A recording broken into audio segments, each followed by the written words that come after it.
Keluarga pasien COVID-19 mengambil paksa jenazah di rumah sakit untuk dimakamkan sendiri. Polisi kembali meringkus pelaku pemalsu surat tes swab antigen COVID-19 untuk perjalanan antar daerah. Aktivitas bongkar muat barang di Pelabuhan Sri Payung, Tanjung Pinang, Kepulauan Riau, minim pengawasan. Halo pemirsa, kita berjumpa dalam program U-News. Program ini memberikan informasi yang bermakna kepada Anda mengenai sejumlah peristiwa menarik di tanah air. Bersama saya, Fahrian Bahri, inilah U-News lengkapnya.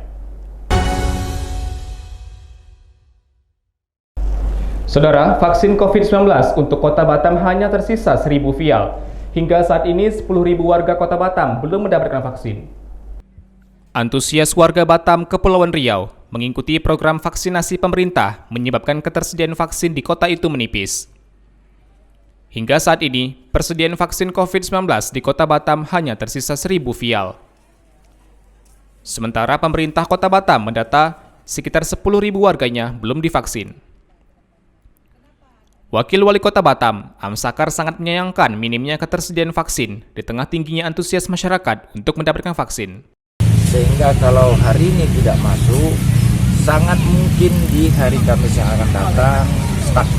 Karena kami berhenti dulu ya Pak. Artinya kita mohon dari provinsi, kita minta dari provinsi bantu mengatasi hal ini. Karena sekarang masyarakat Batam sedang antusiasnya untuk mengikuti vaksin ini. Amsakar mengaku telah menyampaikan permintaan penambahan vaksin ke pemerintah provinsi baik secara lisan maupun tulisan. Hingga saat ini, pemerintah Kota Batam masih menunggu pengiriman vaksin ke Kota Batam. Sementara itu, Kepala Dinas Kesehatan Kota Batam memprediksi Rabu 7 Juli menjadi hari terakhir dilakukannya vaksin di Kota Batam.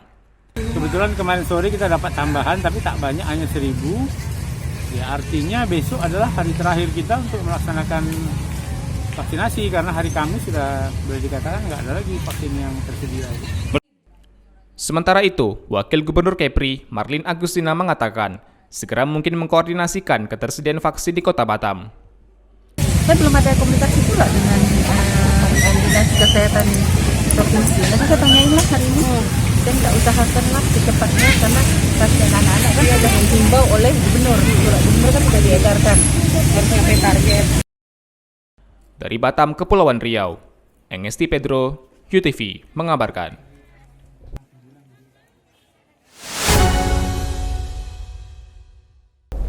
Pemirsa, perseteruan antara rumah sakit dan keluarga pasien COVID-19 yang meninggal dunia kembali terjadi di Kota Tanjung Pinang, Kepulauan Riau.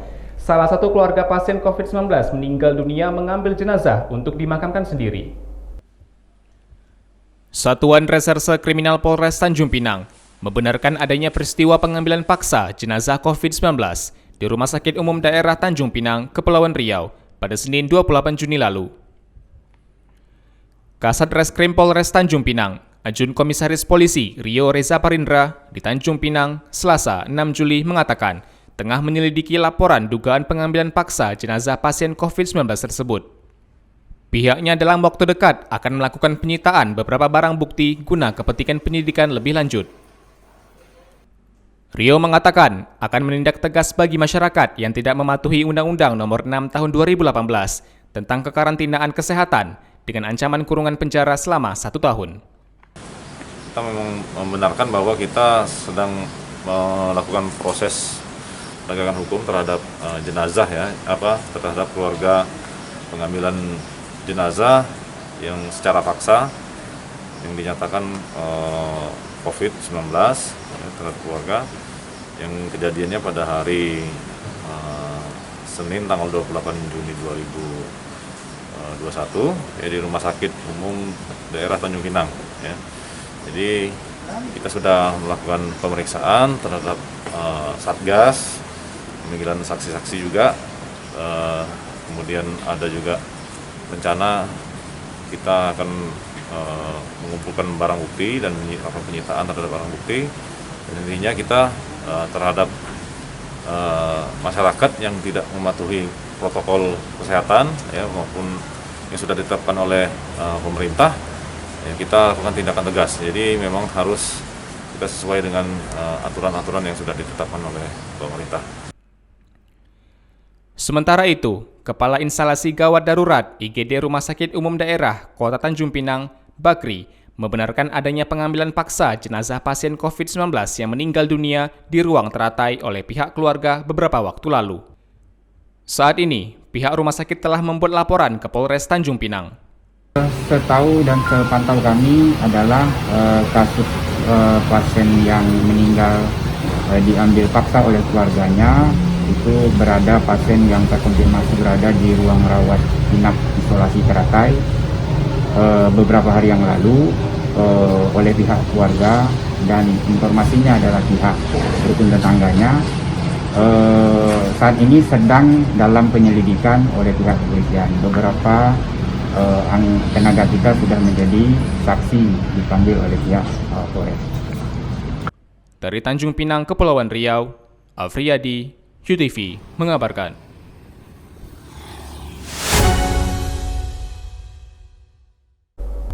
Saudara, polisi meringkus pelaku seorang pria diduga memalsukan surat tes swab antigen untuk perjalanan antar daerah di Bandara Internasional Raja Haji Fisabilillah Tanjung Pinang, Kepulauan Riau. Satuan Reserse Kriminal Polres Tanjung Pinang, Kepulauan Riau, mengamankan pelaku pemalsu surat tes swab antigen COVID-19. Pelaku berinisial WH ditangkap polisi saat hendak berangkat ke Jakarta melalui Bandar Udara Internasional Raja Haji Fisabilillah Sabtu 3 Juli kemarin. Kasat Reskrim Polres Tanjung Pinang, Ajun Komisaris Polisi Rio Reza Parindra mengatakan, pelaku diduga memalsukan surat hasil tes swab antigen dari salah satu klinik di Tanjung Pinang dengan mengganti tanggal salinan surat tersebut. Hari Sabtu kemarin ya, tanggal 3 Juli ya, 2021, kita ada menerima laporan dari klinik Rizky Tanjung Pinang bahwa ada penggunaan atau pemalsuan surat antigen, hasil antigen yang diduga palsu ya. Dan itu kita mendapat informasi dari bahwa petugas bandara pada saat itu tersangka akan melakukan perjalanan dari Tanjung Pinang ke Jakarta menggunakan pesawat Citylink ya, di mana dia melampirkan surat rapid hasil antigen diduga palsu milik klinik Rizky. Jadi kita terima laporan dan dari bandara bahwa kita langsung melakukan penangkapan terhadap tersangka. Tersangka ini inisialnya WH, ya, umur 34 tahun. Berdasarkan keterangan polisi, pelaku mengaku untuk pertama kali memalsukan surat antigen demi kepentingan pribadi.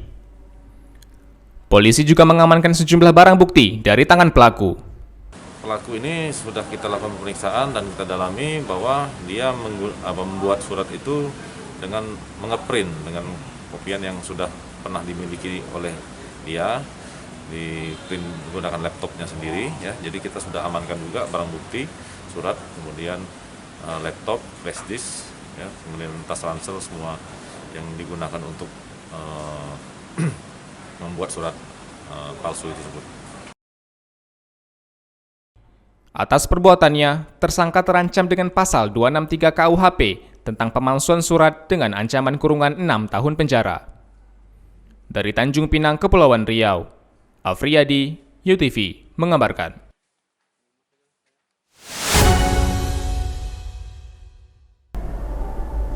Pemirsa, aktivitas bongkar muat barang di Pelabuhan Seri Payung, Tanjung Pinang, Kepulauan Riau minim pengawasan. Pengawasan protokol kesehatan pencegahan penyebaran COVID-19 di aktivitas bongkar muat barang Pelabuhan Seri Payung, Tanjung Pinang, Kepulauan Riau terbilang lengah sejak Senin 5 Juli.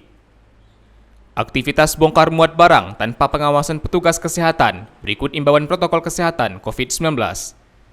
Sebagian kapal barang antar pulau dan dari Jakarta harus mengantre lama untuk mendapatkan izin bongkar muat sebelum diperbolehkan petugas kesehatan beraktivitas.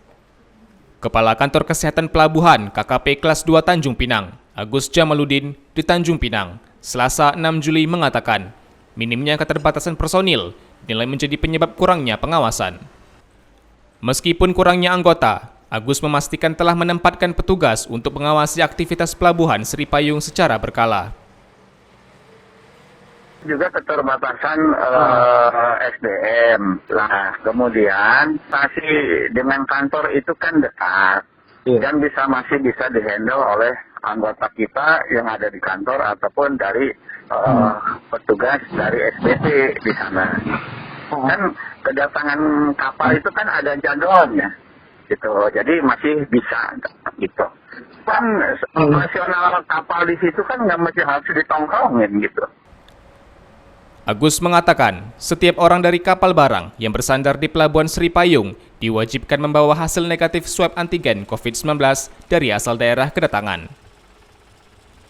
Meskipun dinyatakan negatif COVID-19, setiap orang yang berada di kapal barang tidak dibenarkan berpergian keluar area Pelabuhan Sri Payung.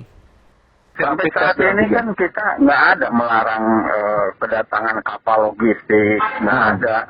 Iya, selama memenuhi kriteria ya langsung gitu. Kriteria kesehatan udah nggak ada masalah. Sementara itu, Kepala Bongkar Muat Barang di Pelabuhan Sri Payung, Acai, mengaku baru melangsungkan aktivitas bongkar muat barang KM Mandiri Jaya 8 setelah lebih dari 4 hari tiba di Tanjung Pinang. Acai mengaku harus melaporkan kedatangan beserta hasil tes swab setiap kru kapal kepada petugas kesehatan Tanjung Pinang sebelum diizinkan bersandar dan melakukan aktivitas bongkar muat. Sampai habis karantina datang periksa, udah itu ya udah bongkar. Prokes juga. Antigennya? Antigennya mereka yang ada itu. Kita kan bukan petugas. Jakarta sekarang kalau nggak periksa, nggak antigen swab, nggak bisa berangkat. Suhu apa dicek. Dari Jakarta ke sini berapa hari, Bang? Kita 50 jam lebih. Diketahui, pemerintah memberlakukan peraturan wajib tes swab antigen COVID-19 untuk setiap kapal barang sebelum berpergian dari daerah asal menuju daerah kedatangan sejak pandemi berlangsung. Dari Tanjung Pinang, Aji Anugraha, UTV mengabarkan.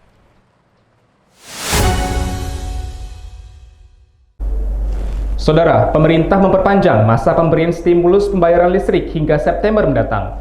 PLN mendata 33.400 keluarga di Kepulauan Riau menerima subsidi listrik.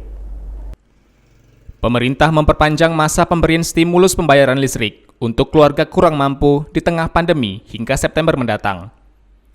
Manajer Pemasaran dan Pelayanan Pelanggan UP3 PLN Tanjung Pinang, Rizka Faniza, di Tanjung Pinang, Selasa 6 Juli mengatakan, di Kepulauan Riau tercatat 33.400 keluarga akan menerima kompensasi pembayaran listrik. Subsidi pembayaran listrik berlaku untuk pelanggan dengan kategori tarif rumah tangga dan bisnis daya 450 volt ampere dan rumah tangga tarif 900 volt ampere. Itu berupa kompensasi tagihan rekening listrik ya. Jadi untuk pelanggan-pelanggan yang termasuk penerima subsidi. Jadi pelanggan PLN penerima subsidi itu adalah pelanggan tarif rumah tangga daya 450, terus pelanggan tarif bisnis daya 450 dan juga pelanggan industri tarifnya 450 VA dan juga untuk rumah tangga yang tarif 900 VA yang rumah tangga yang termasuk penerima subsidi, karena daya 900 itu ada dua kategori dia, ada yang penerima subsidi dan tidak. Ini hanya khusus yang penerima subsidi saja. Dari 33.400 keluarga penerima subsidi pembayaran listrik berasal dari 10 wilayah kerja UP3 Tanjung Pinang. Masyarakat yang masuk dalam kategori penerima subsidi 450 volt ampere akan mendapatkan potongan sebesar 50% dari tagihan. Sementara untuk penerima dengan golongan 900 volt ampere akan mendapat potongan 25% dari tagihan.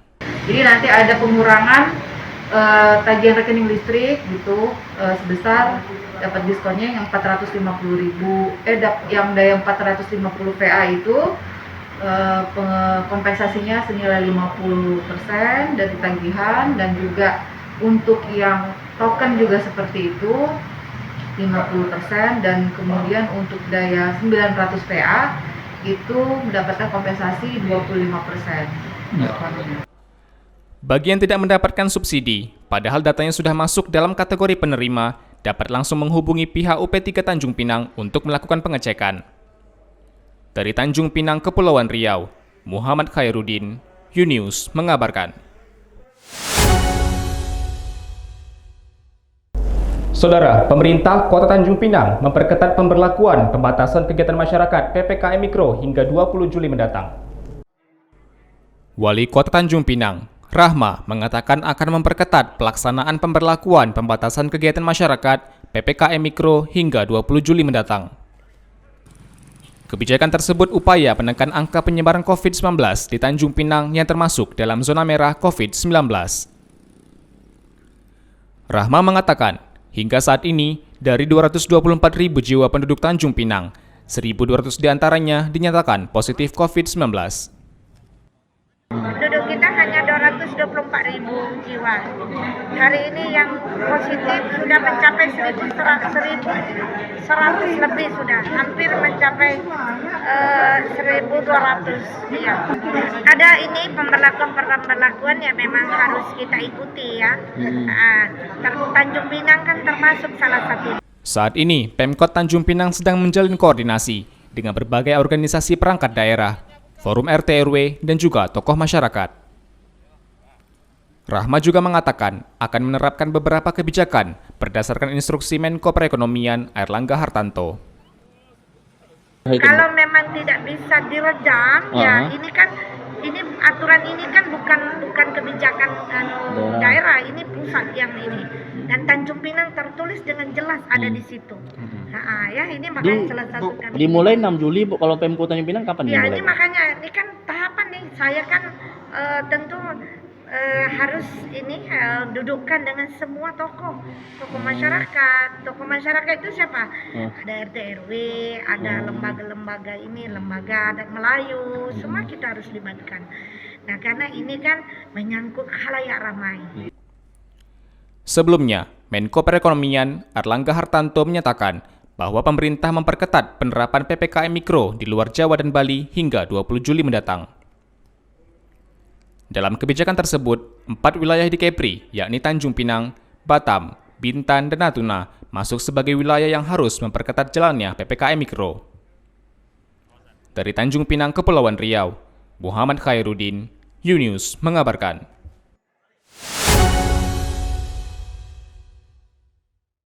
Pemirsa, keharusan menggunakan masker, cuci tangan pakai sabun, menjaga jarak merupakan salah satu upaya memutus mata rantai penyebaran COVID-19. Lalu bagaimana dengan pelaku usaha mikro kecil dan menengah berusaha di tengah pandemi? Nah, ini dia salah satu penjual makanan di Kota Tanjung Pinang, Kepulauan Riau, berinovasi cara menjamu pelanggannya di tengah pandemi. Ia memodifikasi bagasi mobilnya sebagai dapur sekaligus lapak berjualan makanan yang lebih fleksibel dan ringan di kantong. Kreatif dan inovatif menjadi kunci utama agar asap dapur tetap mengepul, terutama bagi para pelaku UMKM kuliner di masa pandemi. Menjamin kebersihan merupakan hal utama dalam berjualan, apalagi ketika angka penyebaran COVID-19 terus meningkat seperti saat ini. Selain itu, para penjual hidangan di tempat juga harus mengatur jarak antar pelanggan. Upaya ini untuk menghindari kontak langsung ketika asik menyajikan hingga menikmati hidangan. Aturan pemerintah sangat tegas dalam hal ini. Di Kota Tanjung Pinang, penjual makanan berkreasi di tengah ketatnya aturan dan tingginya tuntutan menjadi higienis. Salah satunya Rahmat, pemilik usaha kuliner, Cekmat, menemukan upaya yang memudahkan usaha kulinernya tetap eksis. Saya Rahmat Prawijaya, biasa dipanggil dengan Cekmat ya, benaran saya Cekmat. Di sini saya buka usaha pun nama Cekmat ya. Ia menjual hidangannya dari bagian belakang mobilnya, diolah dan dimasak langsung di lokasi. Sebelumnya, Rahmat memiliki kios tetap untuk berjualan. Sebelum ini di masa pandemi ini kami berjualan ya, cukup lancar, alhamdulillah, rezeki dikasih Allah. Kami pertama sekali buka di depan radio online situ, jadi lancar. Begitu masuk ke pandemi itu kami sudah pindah ke kedai kopi sendiri. Alhamdulillah juga hasilnya lancar. Tetapi 2 bulan setelah itu kita terkena lah musibah ya. Wabah ini, pandemi, jadi COVID, kita pun makin teruk gitu. Jadi karena berlakunya PSBB, berlakunya penyekatan seperti itu, jadi kami merasa ya tambah parah gitu. Sementara kios terus berjalan bayar kan. Jadi saya sebagai seperti ini kita harus pintar-pintar putar otak itu.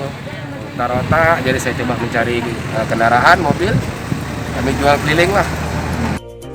Berjualan menggunakan kendaraan sebagai lapak perjualannya akhirnya memudahkan Rahmat dalam menjalankan usahanya. Jualan pakai mobil, karena kita pikir kita sewa ruko, kita sewa kios itu sudah kosnya lebih besar. Setiap bulan kita harus bayar kios itu. Tetapi dengan mobil ini kita ambil satu buah mobil, kita rombak sendiri, kita buka kursinya, kita cuma bayar sekali saja gitu. Dan uang bulanan kita tidak bayar, cuma kita bayar pajaknya aja setiap tahun gitu kan. Tidak hanya terhitung murah dibandingkan kios, menurutnya berjualan menggunakan kendaraan pun memiliki nilai keistimewaan tersendiri. Dikarenakan dapat digunakan sesuai kebutuhan, membuatnya menjadi multifungsi. Kendaraannya ini dapat digunakan sebagai alat transportasi untuk keluarganya, dan dapat pula ia sewakan, yang akhirnya dapat memberikan pemasukan untuknya. Bahkan, Rahmat dapat berpindah-pindah lokasi jualan dengan leluasa. Itulah untuk efektifnya kami bisa bergerak kemana saja. Apakah misalnya di Uban ada acara, kita bisa di Uban. Kayak kemarin kita diminta orang, kami punya acara di Trikora, tolong dong siapin makanan kami. Ya udah kami siapkan itu. Jadi mereka tinggal jalan main-main, kami langsung siapkan itu. Ya itu sih keuntungan kami. Tapi kalau kita punya kios, kan tak mungkin kita cari lagi backup, kita masukin barang kan tak mungkin itu. Namun tetap saja ada kekurangan yang harus dinikmati Rahmat dan istrinya selama berjualan. Seperti jika cuaca mulai panas, berada di dalam mobil dan menghadap kompor tentu tak menjadi hal yang nyaman untuk dinikmati. Kuncinya kami sih tetap sejukkan hati aja, maka semua sejuk. Kalau bilang panas ya panas, ya kan pasti panas. Jadi tetap kita ya sejuk hati lah, pikiran sejuk, semua sejuk lah, harus sejuk semuanya. Menurut Rahmat, usaha yang ia jalankan saat ini merupakan sebuah ikhtiar, sehingga apapun kondisinya, berupaya maksimal menjadi bentuk perjuangannya menghidupi keluarga. Dari Tanjung Pinang, Kepulauan Riau, Farah Fairway, UTV mengabarkan. Liputan ini sekaligus mengakhiri perjumpaan kita pada hari ini. Terima kasih telah menyaksikan informasi yang kami sajikan. Tetap saksikan News selanjutnya. Salam sehat, sampai jumpa.